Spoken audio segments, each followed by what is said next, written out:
पटना में अंतर्राष्ट्रीय Medanta cardiac conclave 2025 का भव्य आयोजन किया गया।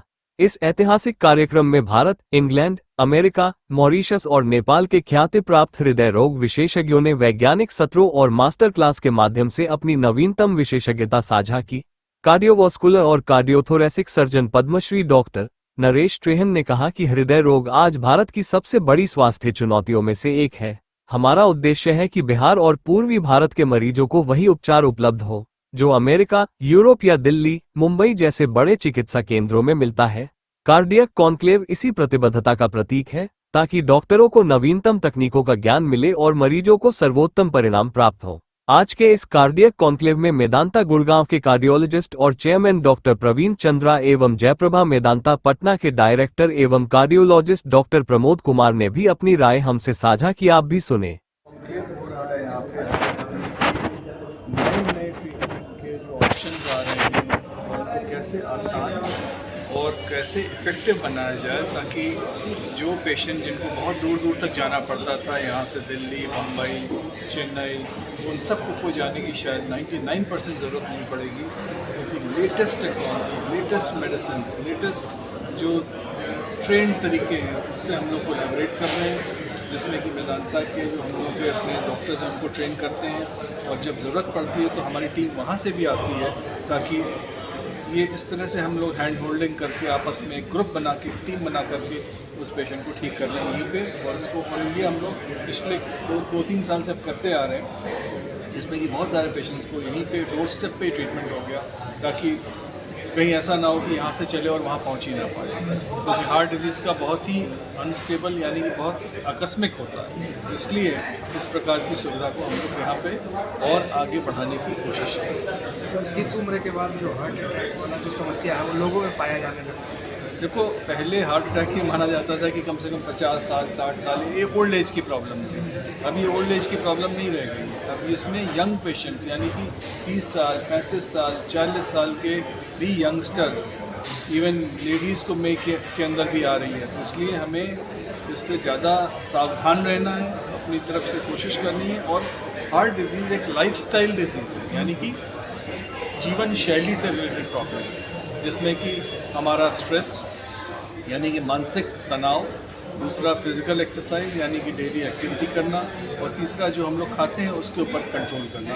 ये 3-4 चीज़ें अगर हम लोग करेंगे और अपने आप को, जीवन को सुव्यवस्थित बना देंगे, सरल बना देंगे। सरलता ही इसकी सबसे बड़ी चीज़ है। जितना आप मुश्किल बनाओगे अपने जीवन को, उतना ही मुश्किल में पड़ेगा। यूथ में लगता है आपको कि सर लाइफ स्टाइल के चलते हार्ट का प्रॉब्लम बढ़ा है? Heart disease, heart disease is a life style disease, यानी कि हृदय रोग एक जीवन शैली का रोग है।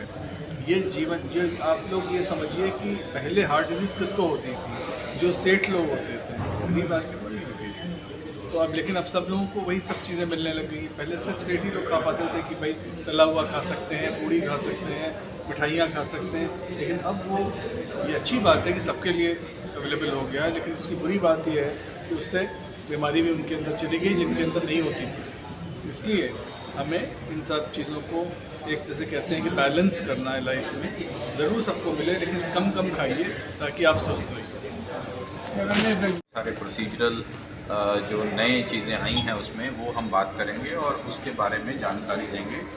ऐसे जो रीजनल कॉन्क्लेव्स होते हैं उसका बहुत फ़ायदा रहता है। बहुत सारे कार्डियोलॉजिस्ट जो इस एरिया से यहाँ सुनने के लिए आते हैं, एज आ ऑडियंस इसको अटेंड करते हैं, वो बहुत सारी चीज़ें लर्न करके जाते हैं, सीख के जाते हैं। तभी उससे जो उनका हॉराइज़न बढ़ता है, सोचने का दायरा बढ़ता है, उसी से मरीज़ों को फ़ायदा होगा, मरीज़ों के आउटकम बहुत अच्छे होंगे। और तो हम जो बात करेंगे वो ये है कि आजकल बहुत सारी चीज़ें ऐसी हैं जो वाल्व की खराबी होती है हार्ट हृदय के अंदर, उसमें पहले एक सर्जरी ही ऑप्शन होता था। आजकल हम बिना सर्जरी के वाल्व को बदल देते हैं। कोई काटपीट नहीं होता, कोई ब्लड लॉस नहीं होता, कोई एनेस्थीसिया नहीं देना पड़ता।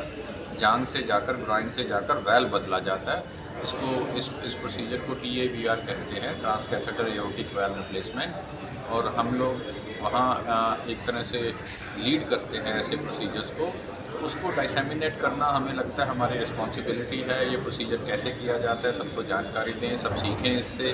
तो यही बातें, यही डिस्कशंस, यही डिबेट्स इस कॉन्क्लेव के ज़रिए लोगों तक पहुंचेगा, जिससे बहुत सारे लोगों को अवेयरनेस बढ़ेगा, उनका हॉराइज़न वाइड होगा, उनका सोच का दायरा बढ़ेगा और धीरे धीरे करके ये चीज़ें रीजनल सिटीज़ में, पटना में, बिहार में भी होने लगेंगी।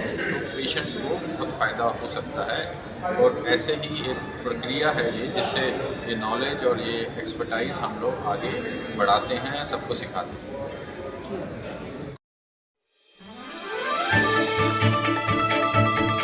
आप देख रहे हैं RN न्यूज़। कृपया चैनल को लाइक और सब्सक्राइब करना ना भूलें।